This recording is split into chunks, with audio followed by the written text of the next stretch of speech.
창세기 백문백답 노홍수 사건의 진행 네 번째 이야기.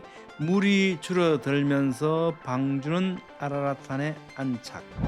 여러분의 구독, 좋아요, 알림 설정은 이 사역에 큰 힘이 됩니다. 안녕하세요, 김홍석입니다. 오늘은 물이 줄어들면서 방주가 아라랏산에 안착함에 대해서 살펴보겠습니다. 본문 말씀은 창세기 8장 1절로 4절 말씀입니다. 하나님이 노아와 그와 함께 방주에 있는 모든 들짐승과 가축을 기억하사 하나님이 바람을 땅 위에 불게 하심에 물이 줄어들었고 기쁨의 샘과 하늘의 창문이 닫히고 하늘에서 비가 그침에 물이 땅에서 물러가고 점점 물러가서 150일 후에 줄어들고 일곱째 달 곧 그 달 11의 날에 방주가 아라랏산에 머물렀으며. 본문의 위치는요, 창세기 기록을 형성하고 있는 11개의 톨레도트 을개 가운데 네 번째 톨레도트인 노아의 톨레도트에 해당합니다. 제가 지금 이 내용을 계속 말씀드린 이유는요, 이 강의만 보시는 분들이 계시거든요.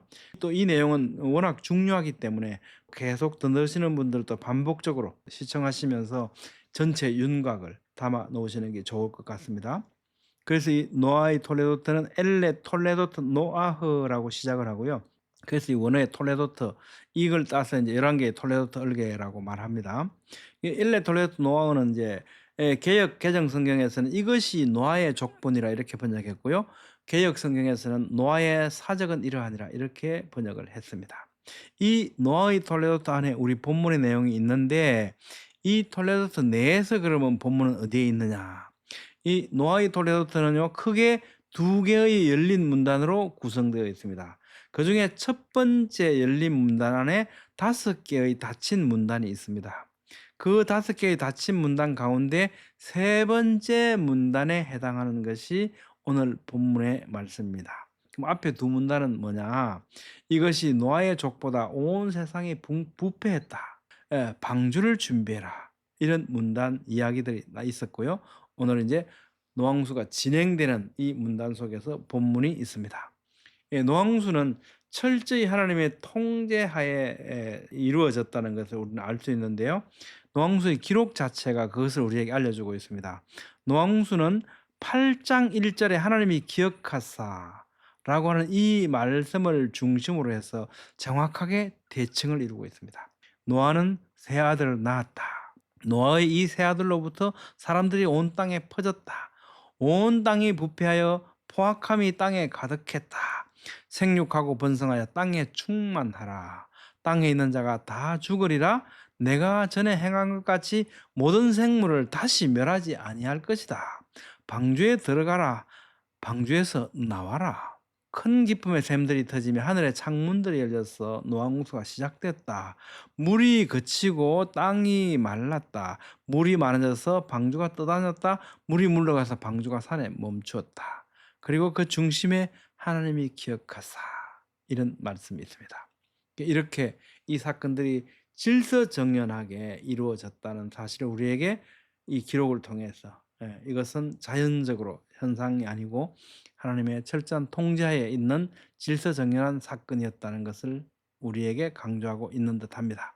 8장 1절 말씀입니다. 하나님이 노아와 그와 함께 방주에 있는 모든 들짐승과 가축을 기억하사 하나님이 바람을 땅 위에 불게 하심에 물이 줄어들었고, 이 7장은요 여호와께서로 시작을 하는데 8장은 하나님이로 시작을 합니다.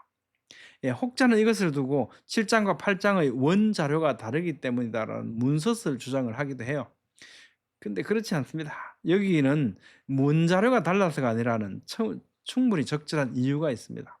7장이 여호와께로서 시작한 것은요, 하나님의 언약이 성취되는 사건이 주를 이루고 있기 때문에 언약을 성실히 지키시는 분임을 강조하는 호칭인 여호와라는 신명을 사용한 것이고, 8장은요 하나님이로 시작된 것이 물로 덮인 세계를 다시 정리하시고 새로운 세상을 열어주시는 전능하신 하나님의 능력을 강조하는 하나님의 호칭으로서 엘로힘, 하나님을 사용한 것으로 이해됩니다.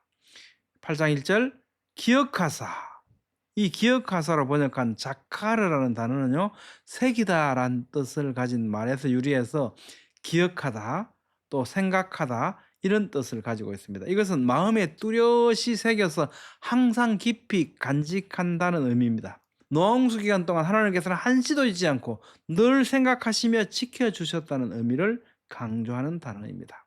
하나님이 바람을 땅 위에 불게 하심에, 제 261강에서 우리는 바람이 불어서 정발과 극지방으로 눈 얼음으로 쌓이게 하셔서 물이 줄어들겠다 이런 설명을 드린 바 있는데요. 이와 더불어서 또한 얼마나 엄청난 바람이 어떻게 불게 하셨는지 우리는 사실은 우리 경험으로는 정확하게 이해할 수가 없죠. 홍해 바다의 바닥을 마르게 하셨던 사건을 기억하면서 자연과학적 사고에 제한되지 말고 하나님의 전능하심으로 이런 일이 이루어졌다는 것을 우리는 잊지 말아야 합니다. 8장 2절, 기쁨의 샘과 하늘의 창문이 닫히고 하늘에서 비가 그침에, 닫히고 그친다 이 말씀이요. 원어에는 닫히고 사카르, 그침에 칼라가 수동의 뜻이 강한 죄기형으로 사용되어져서 이런 뉘앙스를 주고 있습니다. 기쁨의 샘과 하늘의 창문을 여신 하나님께서 또한 이것을 닫으시고 그치게 하셨다. 하나님께서 하셨다. 그래서 창문이 닫혀지고 하늘의 비가 그쳐졌다는 것을 강조해 주고 있습니다. 8장 3절, 물이 땅에서 물러가고 점점 물러가서 150일 후에 줄어들고, 이 말씀은요 7장 4절 말씀과 병행해서 이해할 필요가 있습니다. 7장 4절에 물이 150일을 땅에 넘쳤다 그랬지 않습니까?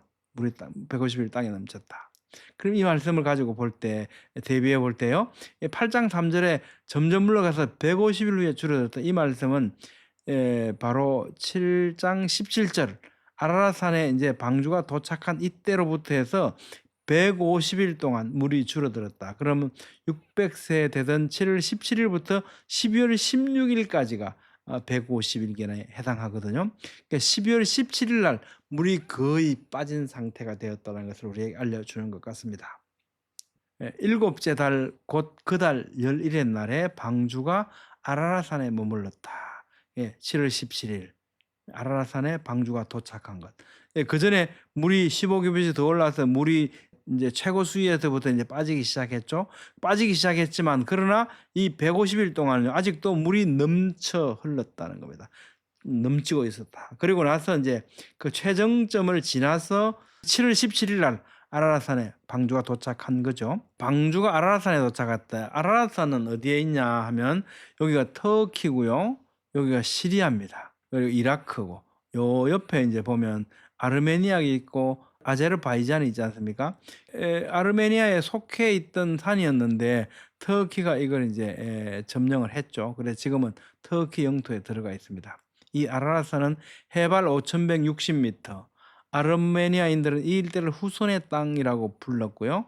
페르시아 전설에는 이곳을 인류의 요람이라고 했고, 아라랏산을 노아의 산이라고 부르고, 그 근처에 후손의 첫 땅이라는 도시가 있습니다. 퍼누마 성경에는요 아라랏산과 에덴 동산의 관계를 보시다시피 여기가 아라랏산이 있고 여 밑에 이 지역이 에덴 동산이었다라고 우리에게 알려주고 있습니다. 이 지역에 대해서는 여러 주장들이 있고요. 제가 앞에서 여러 주장들을 열거하면서 설명드린 바 있습니다. 여러분 어떻게 생각하십니까? 오늘은 물이 줄어들면서 방주는 아라랏산에 안착하게 된 것을 살펴봤습니다. 다음 시간에는 땅이 말랐는지 확인하는 과정에 대해서 살펴보겠습니다. 감사합니다.